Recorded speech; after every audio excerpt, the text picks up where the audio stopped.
¿Qué tal? ¿Cómo le va? Bienvenido a una nueva edición de Sin Retórica, aquí en Somos Chaco, los miércoles a las 22 y nuestra repetición de los domingos a las 15:30. Y estamos en la cobertura de Resistencia toda el área metropolitana, es decir, Barranqueras, Puerto Vilelas, Fontana, Puerto Tirol y en la ciudad de Villa Ángela en el sudoeste chaqueño. Además, a través del servicio de Flow, se puede ver todo el material que preparamos en los diferentes canales de la República Argentina que tienen esa transmisión a través de ese servicio y en las redes sociales, además de nuestro canal de noticias, de nuestro portal, que se puede acceder siempre con la denominación de Sin Retórica. Estamos ya a mitad de este julio 2023 sin que el frío aún se haga presente con temperaturas lógicas de esta temporada del año. Pero bueno, todo aquello del cambio climático seguramente tendrá mucho que ver con estos veranitos y estas primaveras que estamos disfrutando. Pero obviamente que el aspecto o uno de los aspectos centrales de la charla cotidiana en sus diferentes ámbitos está referido al tema político, porque este año tendremos, ya de hecho hubieron elecciones aquí en la provincia del Chaco, las PASO, pero todavía nos quedan algunas instancias que cumplir. Y antes de pasar a todo el material que hemos preparado, vamos a hacer un repaso de ese calendario electoral 2023. Y ya lo tenemos a través de esta placa, de esta pantalla, en la cual podemos ver que ya se realizaron elecciones desde febrero de este año en La Pampa, en abril, en Neuquén y Río Negro, en mayo, en Misiones, Jujuy y La Rioja, en La Pampa también, en Salta, en Tierra del Fuego, en junio, en Corrientes, San Luis, Tucumán, Mendoza, aquí las PASO de la provincia del Chaco, el 18 de junio, y el 25 se realizaron las elecciones generales en Córdoba y Formosa. En este mes de julio, el 2, ya se votó en San Juan. Acordémonos con la intervención de la Suprema Corte de Justicia. Se realizaron el 16 las PASO en la provincia de Santa Fe y el 30 se realizará la elección general en el Chubut. El 16 de julio se realizarán las PASO en la provincia de Santa Fe, ahí lo aclaramos. Y en agosto, bueno, comienzan lo que podría denominarse los platos fuertes. El 13 se realizarán las PASO a nivel nacional, con la elección de los precandidatos en el ámbito de todo el país. El 13 de agosto, la general en la provincia de Santa Cruz. Posteriormente, en septiembre, las elecciones generales en Santa Fe. El 17 de septiembre, la elección general aquí en la provincia del Chaco. El 24 en Mendoza. En octubre, el 22, tendremos que ir a las urnas, pues se realizarán las elecciones nacionales, las generales. También habrá elecciones en la ciudad de Buenos Aires, en Catamarca, en Santa Cruz y en Entre Ríos. Y en el aspecto nacional, el 19 de noviembre, un eventual balotaje, si es que nadie gana en la primera vuelta de la elección nacional. Así que tenemos todavía algunas fechas que para tener el derecho de elegir y ser elegido, más que una obligación, y siempre lo decimos, estamos absolutamente de acuerdo con de votar todas las veces que sean necesarias. Algunos aducen argumentaciones políticas, no hay que mostrar, dicen las PASO, todas las peleas internas, como si no mostrarlo mostrase, valga la redundancia, la no existencia de las rencillas, de esa fase agonal que tiene la política. En algunos casos exacerbadas, como estamos viendo, pero creemos que es necesario, tanto en las PASO como en las elecciones generales. Esto es en cuanto a lo que nos espera todavía en ese tema de aquí hasta bien entrado el año, prácticamente hasta fines de este 2023.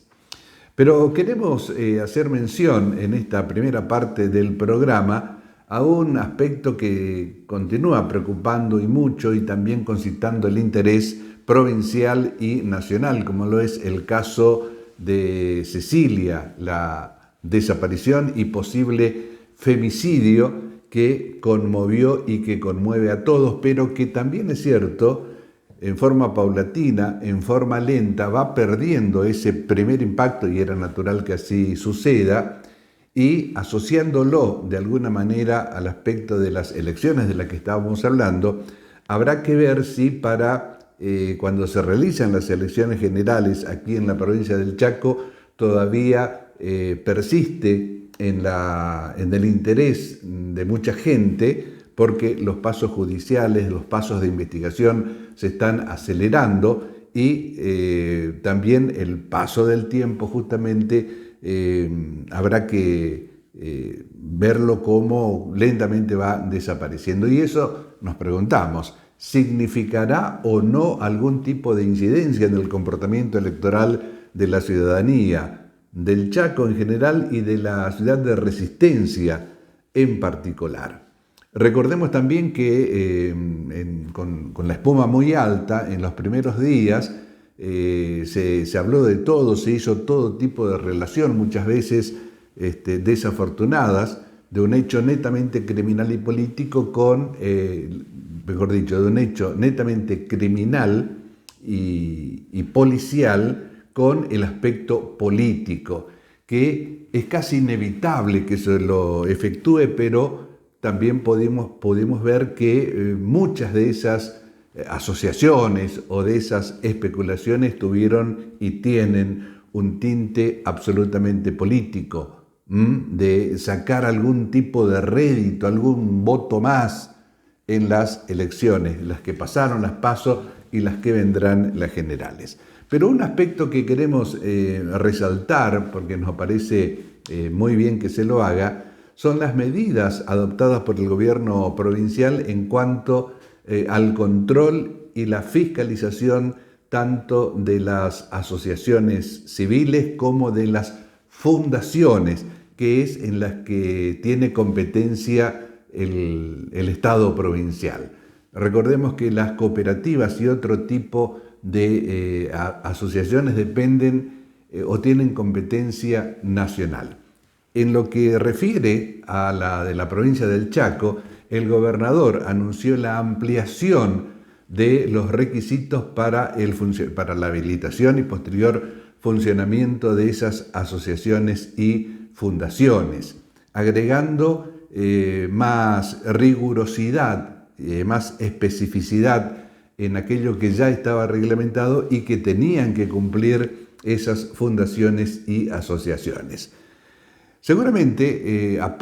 muy poquitos se les ocurrirá que esa ampliación de los requisitos se debe a un ataque furibundo hacia el trabajo, el desempeño, la actividad de las fundaciones y de las asociaciones. Habrá y hay quienes lo digan y lo sostengan, pero nos parece que cuando está involucrado el Estado municipal, el Estado provincial, el Estado nacional en cuanto a asistencia económica, fundamentalmente, todo control es poco. Es necesario que existan y que además hayan los mecanismos de control como los que ya existen,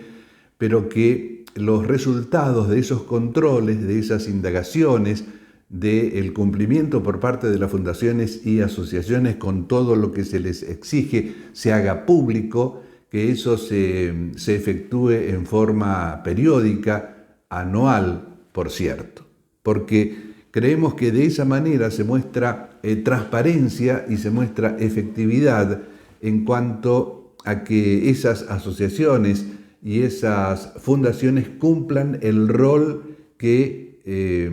mostraron o demostraron o explicitaron iban a concretar en el momento de su fundación primero, de su habilitación después y de el desempeño. Nos parece muy lógico esto que está haciendo el gobierno. Tal vez algunos digan, sí, pero ahora se les ocurre, ahora que después que pasó todo lo que ya conocemos con el caso Cecilia, ¿por qué no se hubiese hecho antes o por qué no se hizo antes? Son interrogantes y preguntas hasta válidas, pero creemos que hay que rescatar el hecho de que se lo está haciendo, de que se lo está efectuando, de que hay preocupación en ese tema y que fundamentalmente, insistimos con esto, se controle y después se muestren los resultados de esos controles, porque hay juego patrimonio del Estado municipal, provincial o nacional, según corresponda, porque son dineros públicos, porque son efectuados todo lo que se puedan hacer en esas asociaciones con el aporte, con la cuota parte que a cada uno como ciudadano que pagamos los impuestos nos corresponde. Nos parece muy bien y que se haga con todas las fundaciones y asociaciones, absolutamente con todas, y que se divulguen, que se haga con, seguramente lo estarán haciendo, pero que se lo muestre en forma más asidua, en forma más pública, en forma más masiva, el movimiento de la asociación o de la Fundación Urunday, de la Fundación Ciudad Limpia, de la Fundación Mempo Giardinelli, con todas aquellas que no tienen ningún atisbo ni sospecha de realización de hechos que no están dentro de lo que se concibe que efectúen. Pero, insistimos, en este tipo de situaciones todo control siempre será poco y también toda divulgación debería ser masiva y absolutamente pública y al alcance de todos. No decimos que no lo estén en cuanto a los datos, en cuanto a la información, simplemente brindar más información para que todo ciudadano que quiera o ciudadana que quiera hacerlo pueda efectuarlo sin ningún tipo de inconvenientes. Esto en cuanto al caso Cecilia, que prosigue con toda la investigación judicial, con los avatares, con las miserias mostradas por algunos divulgadores de noticias, porque ni se nos ocurre nombrarlos como periodistas, con el trabajo, entre comillas esto, de algunos medios de comunicación de la ciudad de Buenos Aires, otros de aquí de la ciudad de Resistencia o de la provincia del Chaco que, bueno, dejan bastante que desear en cuanto al perfil adoptado en cuanto a la difusión de esa información, sin que esto signifique el nombrar aquellos aspectos que deberían cumplir los medios de comunicación, porque eso está rayano con el tema de la censura. Y recordemos también que el de la cancelación está muy, pero muy vigente en algunos sectores que inclusive, mejor dicho, tienen hoy acceso a una cuota de poder momentánea, chiquita, pero que al parecer creen que les dan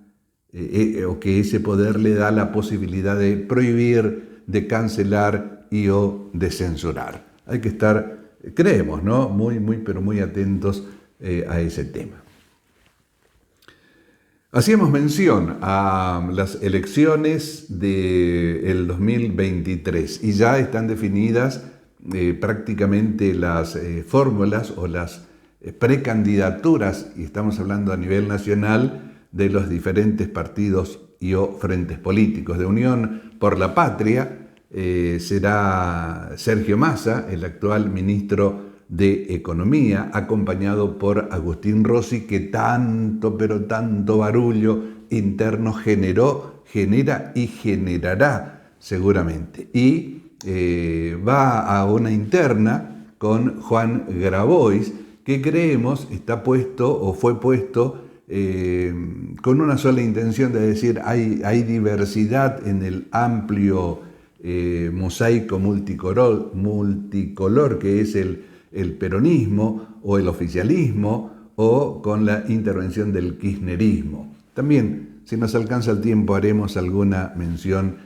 a ese tema. Y en lo que hoy es la oposición, está Horacio Rodríguez Larreta y Patricia Bullrich ahí,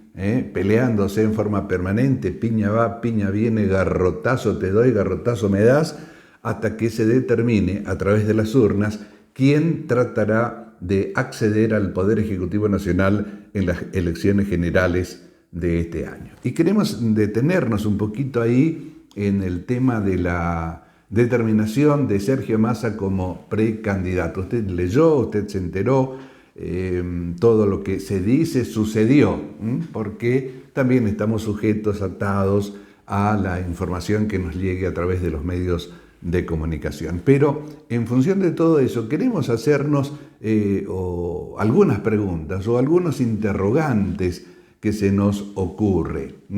Recordemos que Cristina Fernández lo eligió Alberto Fernández, así en forma explícita, con el dedo, para ser el candidato en la anterior elección general. Y que después de las elecciones de medio término, Cristina Fernández y el kirchnerismo en su conjunto, o el de paladar más negro, como se lo denomina, se retiró con el apoyo que le estaba dando a la fórmula presidencial con la que accedieron al poder. Y uno de los datos más significativos fue la renuncia de Máximo Kirchner, el líder de la Cámpora, a la jefatura del bloque de diputados oficialistas, justamente. Para algunos, quienes pueden observar todo eso desde afuera, lo tomaron como una defección, casi como una traición, porque dijeron, firmaron un contrato como socios por 4 años y en el primer sacudón fuerte, el primer eslabón difícil, el primer escalón que no se les permitió subir, como fueron esas elecciones de medio término, la derrota en los mismos, uno de los socios dice, no, mira, todo bien, firmamos por 4 años, pero yo acá me voy, te dejo solo, maneja el barco, continúo con los puestos y los cargos que accedimos en función de esa sociedad y de esa asociación, pero no cuentes más con nosotros. Primero se negó, se trató de minimizar, pero lo cierto es que sucedió y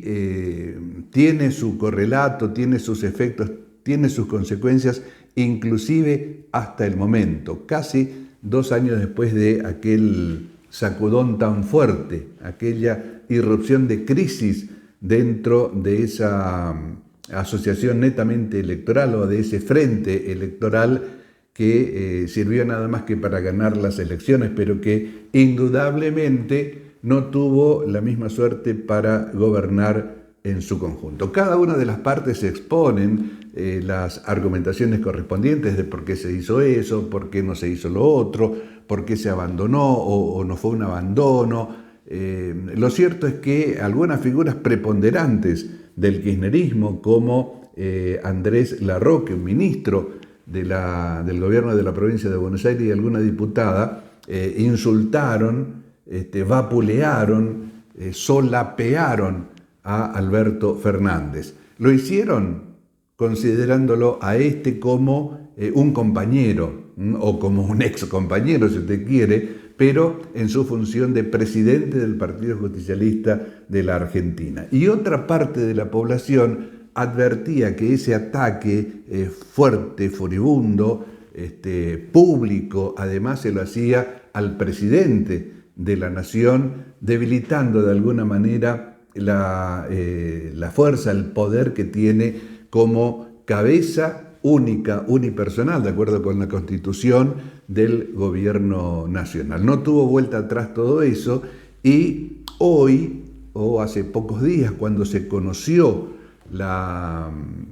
precandidatura de Sergio Massa a la presidencia de la Nación,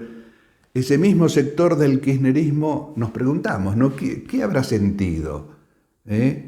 Algunos lo dicen solapadamente, nos sentimos muy mal, vamos a votar a Juan Grabois, porque no es a cualquier persona a la que se eligió o a la que se le dijo, vos vas a ser nuestro precandidato. Es a una que fue catalogado como traidor por parte del kirchnerismo, por parte de la Cámpora específicamente. Y además también, ¿cuál es el rol de Cristina Fernández? ¿O cuál es la imagen que Cristina Fernández está transmitiendo hacia adentro, hacia unidos y organizados en forma general, que recordemos es el conjunto de partidos y algunos muy chiquitos, con la Cámpora como principal socio, que forman lo que se denomina el kirchnerismo? Insistimos, ¿cuál es la imagen que se tendrá hoy de Cristina? Porque cada vez que tomó o tuvo que tomar una decisión crucial, eligió a alguien que no pertenece a ese sector, que no pertenece a Unidos y Organizados en general, ni mucho menos a la Cámpora. En el 2015 le dio su preferencia, aunque con alguna reticencia o mucha reticencia, recordamos que era presidenta de la Nación, a Daniel Scioli. Le puso ahí a Alberto Zanini como para tratar de equilibrar la balanza, pero no mucho más que eso. E inclusive, hasta hoy, desde algún sector se le dice que desde el Ejecutivo Nacional no le dio todo el apoyo a Scioli en aquel momento. Posteriormente, cuando hubo que elegir o tuvo que elegir a alguien que aglutinase, aparte de los electores que no pertenecen al riñón del kirchnerismo, optó por Alberto Fernández, a quien lo eyectó después de la crisis del 2008 con la patronal del campo de la jefatura de gabinete de ministros, y que tampoco pertenece a ese núcleo de paladar negro. No eligió a nadie de Unidos y Organizados, ni mucho menos de la Cámpora. Y hoy también con la designación de Sergio Massa. Entonces nos preguntamos, y hace poco tiempo tiramos el interrogante a un grupo de seguidores muy fieles de Cristina Fernández si no se sentían un tanto abandonados por ella, antes de conocerse la designación de Sergio Massa, y obviamente que en forma espontánea, muy rápida, dijeron en absoluto, siempre vamos a respetar y vamos a hacer lo que Cristina nos mande. Una posición que de alguna manera es hasta admirable, porque no hay interrogante, no hay pregunta, no hay oposición, es simplemente un acto reflejo ante la voz de la jefa. Pero los datos duros y puros están mostrando que no elige a nadie de su riñón para postularlo por lo menos a puestos de primer nivel en la República Argentina. Y además también hay otro aspecto que Cristina Fernández lo viene repitiendo desde hace mucho tiempo. No quiero ser candidata, no voy a ser candidata, y desde su entorno más duro, más cercano, más fiel, podríamos decir, se le insiste, no, pero tenés que ser, no, pero sí, es un no, pero que es un sí, nosotros no le creemos. Y es paradójico, ¿no? Porque son esos mismos sectores los que en otro ámbito, en otro terreno, en otra dimensión, sostiene que un no es un no. No hay no que signifique aparentemente un sí, sostienen. En cambio, en los hechos hacen lo contrario, porque cada vez que Cristina Fernández dijo no quiero, no voy a hacer, le insistían con que sí, tiene que serlo. E inclusive hasta se habló de la necesidad de generar un nuevo 17 de octubre para que Cristina Fernández sepa que el pueblo está con ella. Y no bastó con todo eso, porque inclusive en los últimos días se rumoreó, se dijo, y vamos a suponer de que sea cierto o que tenga gran parte de verdad, que se le pidió que participe más activamente de la campaña electoral que viene ahora para las PASO primero y las generales después. Y ahí también Cristina Fernández habría mostrado bastante reticencia para hacerlo. Son nada más que datos, hechos objetivos que queríamos comentarlo acá porque internamente, dentro de ese kirchnerismo global, dentro de Unidos y Organizados y también, más específicamente, dentro de la Cámpora, hay quienes ya están pensando cuál realmente es la posición de su jefa política, a la que se muestran hasta ahora inalterables en su lealtad, en su seguimiento y en su ciega confianza en lo que ella determine.